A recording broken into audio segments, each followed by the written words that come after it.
centuries, whose reign as grim lord of the dead came to a sudden end when all at once his past caught up with him. But gods do not go quietly, and history repeats. So this tale was only a matter of time. Salut à tous les amis, j'espère que vous allez bien. On se retrouve une nouvelle fois sur cette chaîne pour tester Hades 2, le tant attendu Hades 2 qui vient enfin de sortir de son Early Access et qui sort sur Switch 2.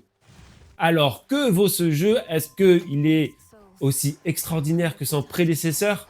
Je t'en parle dans cette vidéo, mais n'oublie pas de t'abonner, de liker et de commenter. Allez, sans plus attendre, je te donne mon avis, c'est parti!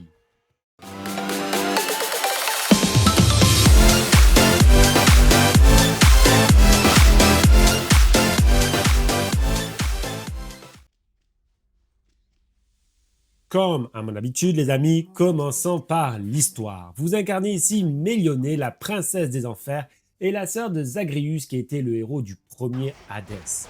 Votre mission est simple, libérer les enfers du titan Chronos, qui s'est libéré de sa prison et qui a décidé de se venger de ses fils. Si la première partie de l'histoire se passe dans les entrailles des enfers, ne croyez pas que ça s'arrête là.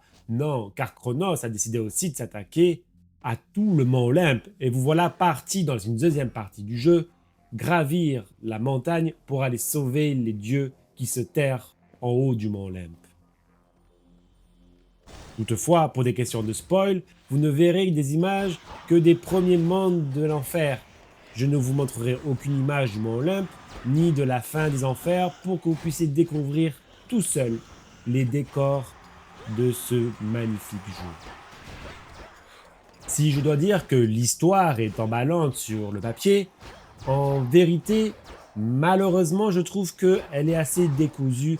L'histoire est mal annoncée, mal ficelée, car il vous faudra rencontrer les PNJ, il vous faudra discuter à chaque fois pour comprendre un peu ce qui se passe. De temps en temps, vous aurez un souvenir qui va se débloquer. On ne sait pas vraiment comment d'ailleurs les souvenirs se débloquent, si c'est parce que vous avancez un peu plus dans les donjons, ou si parce que vous avez rencontré telle ou telle personne. C'est assez flou la manière dont l'histoire arrive, dont l'histoire est racontée. Et c'est bien dommage car clairement, comme je disais, sur le papier, l'histoire était assez cool, ça reprenait un peu le mythe des titans et de Chronos, où cette fois-ci Chronos était libéré pour se venger de ses fils. Et si l'histoire, malheureusement, j'ai trouvé qu'au bout d'un moment, en fait, a été anecdotique. Qu'en est-il de la difficulté? Car ce mois-ci, nous avons eu aussi un certain Hollow Knight Silksong, qui, clairement, de sa difficulté, avait pu laisser beaucoup de joueurs sur le carreau. Même si je le conçois que ces deux jeux ne sont pas du tout les mêmes. Silksong étant un Metroidvania, ici nous sommes sur un roguelite. Ben écoutez, moi je trouve que la difficulté de ce jeu est très bien dosée. Car elle ne laisse personne sur le carreau. Si vous n'êtes pas habitué du genre, le jeu propose une sorte de mode facile, c'est-à-dire qu'à chaque fois que vous allez mourir, votre puissance, votre personnage va augmenter grandement, pour pas que vous soyez frustré par la mort si vous n'y arrivez vraiment pas.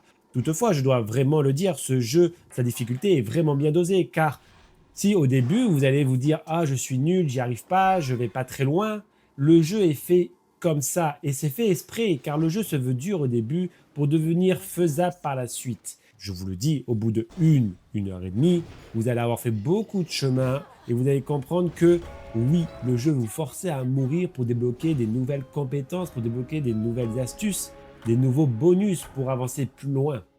Pour ma part, je n'ai pas senti une seule fois de frustration dans le jeu car j'ai trouvé que, oui, connaissant ce genre de jeu, je m'attendais déjà à avoir une difficulté un peu plus dure au début pour me forcer à mourir. Et c'est exactement ça ce qui s'est passé. Et au final, j'ai pu atteindre quand même assez vite la fin de la première partie. Mais cela pose alors la question de la durée de vie. Ben, je vous dirais que c'est selon chacun, selon comment vous allez jouer. Pour ceux qui sont habitués du genre, je vous dirais qu'en 10-12 heures, vous aurez plié le jeu. Pour ceux qui ne sont pas habitués du style du genre, ben, comptez plutôt entre 15 et 20 heures pour venir à bout du jeu. Sachant que la deuxième partie est plus courte car vous aurez déjà appris l'essentiel des compétences, vous aurez gagné en skill aussi. Donc clairement, même si, je dois le confesser, la deuxième partie est un peu plus dure, mais totalement faisable parce que vous aurez de nombreuses heures sur la première partie qui feront que vous aurez beaucoup plus de skill dans la seconde. Qu'en est-il alors de la technique sur Switch?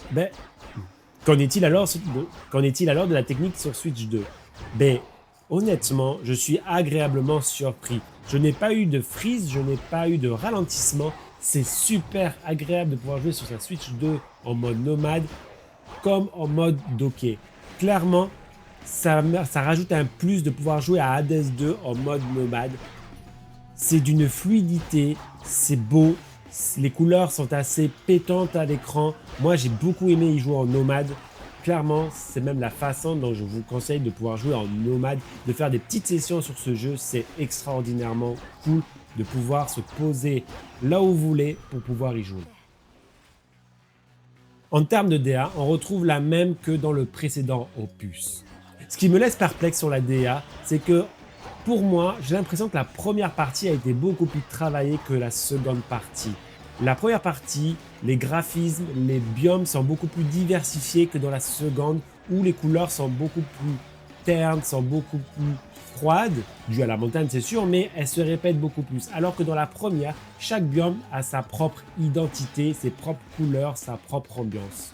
Je trouve ça dommage qu'il n'y ait pas eu le même soin apporté à la première partie qu'à la deuxième partie en termes de DA. La première partie est vraiment une pépite, la deuxième partie m'a laissé un peu sur la fin et j'ai trouvé que graphiquement et direction artistiquement un peu en deçà, ce qui est bien dommage. Qu'en est-il de la bande son? Ben honnêtement les amis, je sais pas comment vous dire, mais je saurais pas vous dire si les musiques m'ont marqué ou pas. Tellement en fait, vous allez devoir affronter des hordes d'ennemis encore et encore et encore, des boss aussi, et les combats sont tellement, comment dire, addictifs, vous êtes tellement dedans qu'en fait, mon cerveau n'a pas écouté la musique, il était tellement focus sur les combats que j'ai absolument pas écouté la musique. Est-ce que c'est un bon ou une mauvaise chose? Je sais pas, mais c'est sûr que pour moi, j'en retire, une fois que j'ai arrêté le jeu, je me suis dit, y avait-il de la musique ou pas? Ça m'a pas marqué. Ça peut être un point négatif effectivement, car quand un jeu, la musique ne vous marque pas, généralement c'est pas un jeu qui va vous donner envie d'y revenir plus tard, à moins que son gameplay soit si exceptionnel que ça.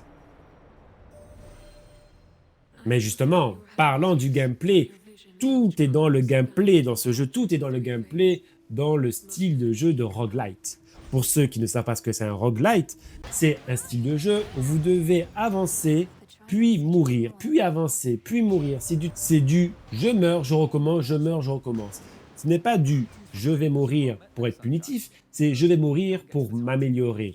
Et c'est là où il le fait extrêmement bien, comme je vous l'ai dit, dans la difficulté, mais c'est là aussi où vous allez pouvoir utiliser tout le système de craft, justement parce que le jeu a vraiment un gros système de craft qui va vous permettre d'avancer plus loin, toujours plus loin.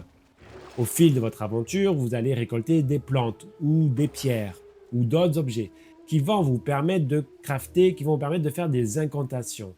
Les incantations vont permettre de débloquer des améliorations, comme par exemple les fontaines qui vont vous rendre plus de vie une fois que vous aurez battu les boss. Ces incantations sont très importantes et elles vont vous permettre justement de progresser. Et je dois vous confesser, c'est extrêmement succinct. Il suffit juste d'avoir 3 pierres par exemple et 2 roseaux et vous allez pouvoir faire l'incantation. Il n'y a rien de plus basique, c'est extrêmement simple. Mais il va falloir passer par cette étape-là. Le jeu aussi, pour ceux qui ne connaissent pas le style du jeu, au fur et à mesure de votre aventure, surtout ceux qui n'ont pas fait le 1, vous allez rencontrer plusieurs divinités grecques, comme Héphaïstos, comme Arès, comme Zeus, et ils vont vous prêter des bénédictions. Ces bénédictions vont vous donner des pouvoirs, comme par exemple pouvoir enflammer les ennemis, ou bien les geler, les électrifier. Tant de pouvoirs qui vont vous offrir des bonus et qui vont donner des malus à l'ennemi qui vont vous permettre de faire toujours de plus en plus de dégâts. Et si au début de l'aventure, l'apparition de ces bénédictions, de ces dieux est assez, comment dire, aléatoire, vous allez pouvoir débloquer certains objets qui vont par exemple vous donner l'occasion de commencer l'aventure en croisant tel ou tel dieu. Ce qui va vous permettre de pouvoir développer le build que vous voulez. Si vous voulez un build de feu, si vous voulez un build électrique, vous allez pouvoir croiser. Si vous croisez un dieu, vous allez le recroiser au fur et à mesure de votre aventure jusqu'à que vous mourrez. Il va falloir alors composer le meilleur build avec différentes bénédictions de dieux différents. Et c'est là où tout est l'intérêt, c'est que vous allez pouvoir faire par exemple des builds affaiblissement ou des builds de feu, ou voire même les deux, vous allez pouvoir combiner les deux. C'est à votre choix, ou du moins au choix du jeu, car il y a quand même pas mal une part d'hasard dans votre aventure, dans chaque run que vous allez faire. Pour rendre votre partie plus facile, au fur et à mesure de l'aventure, vous allez pouvoir acheter des cartes. Des cartes qui vont vous offrir des bonus passifs. Et croyez-moi, certains sont indispensables, comme la fiole de résurrection qui va vous permettre de revivre instantanément si vous venez à mourir dans un combat. Vous ne serez pas obligé de tout refaire. Cette fiole va vous donner comme une deuxième vie, si vous voulez, pour continuer l'affrontement, pour continuer votre run jusqu'à votre mort finale. Une grande partie du jeu se joue sur les passifs que vous allez pouvoir ajouter au fur et à mesure en augmentant votre psychique. Bien sûr, ces cartes aussi pourront être améliorées au cours de l'aventure à partir d'un certain moment, à partir du fait que vous aurez fait une incantation spéciale. Mais ce n'est pas tout, car le jeu propose... Et ce n'est pas tout, car le jeu propose une multitude d'armes avec chacun son gameplay particulier. Et clairement, si certaines armes sont plus cheatées que d'autres, il va falloir vous adapter à la façon dont les armes se jouent. Certaines sont totalement à distance, comme certaines sont totalement au corps à corps. Et d'autres sont, je dirais, entre les deux. Il va falloir jongler entre le distance et le corps à corps. Et clairement, là, je dois vous l'avouer que selon l'arme que vous allez utiliser, ce n'est pas du tout le même niveau de difficulté. J'ai trouvé les armes à distance beaucoup plus dures à utiliser ou à faire de dégâts que les armes au corps à corps.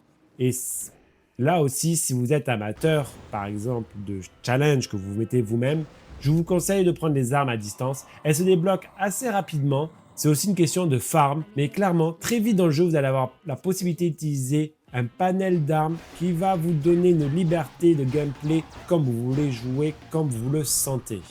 Et avant de conclure cette vidéo, parlons du bestiaire. Moi, j'ai trouvé que le bestiaire était très bien, même s'il y a une redondance des petits ennemis. J'ai trouvé que les boss, par exemple, étaient très bien dessinés, que le chara-design des boss était complètement ouf pour le style de jeu. Vous retrouvez beaucoup de personnages mythiques de la mythologie grecque et c'est un plaisir de devoir affronter ou devoir côtoyer ces dieux, car ça nous rappellera tous et toutes les cours d'histoire que nous avons eus quand nous étions adolescents. En conclusion les amis, ben oui, ce jeu, moi je l'ai aimé. Et clairement, vous allez aussi l'aimer, je pense, si vous aimez le style de jeu ou non. Si vous êtes aficionado de ce style de jeu ou que vous n'y connaissez pas du tout, vous allez aimer, surtout qu'il offre une courbe de progression assez extraordinaire. Et il ne vous laisse jamais sur le carreau, même si vous n'y arrivez pas, vous avez un mode facile. Mais on pourra toujours dire que effectivement l'histoire est un peu décousue, il faut aller nous-mêmes aller chercher des informations en parlant au PNJ, ou bien encore une fois, les graphismes, je trouve que la deuxième partie est vraiment en deçà de la première partie, mais c'est pas grave, croyez-moi, rien que pour le gameplay, ce jeu mérite d'être joué. Voilà ce que je pouvais vous dire sur Hades 2, on se retrouve très bientôt pour un nouveau test, à l'attendant, prenez soin de vous, bye.